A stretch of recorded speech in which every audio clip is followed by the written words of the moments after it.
Lubos. Hallelujah. So sa pagkakatok ito, may dalawang personalidad na ipinapakita sa dito sa salita ng Diyos. Ang personalidad ng Satanas at ang personalidad ng Diyos. Unang-una, hallelujah, si Satanas na tayo po'y pagnakawan.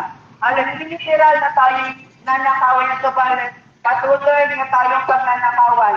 Ano kaya yung pagnanakawan niya sa ating buhay? Ito po yung ating kagalakan sa bawat araw.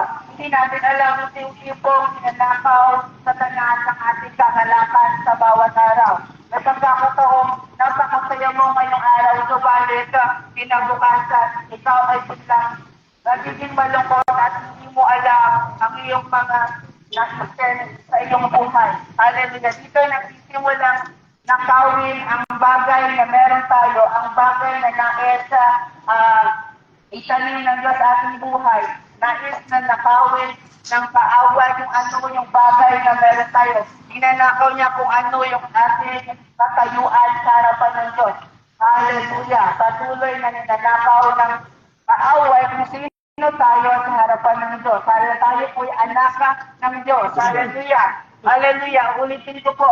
Tayo po'y anak ng ating Panginoong Jesucristo. Bilang isang anak, tayo po'y nakatatanggap ng kagalakan sa harapan ng Diyos. Subalit, dahil sa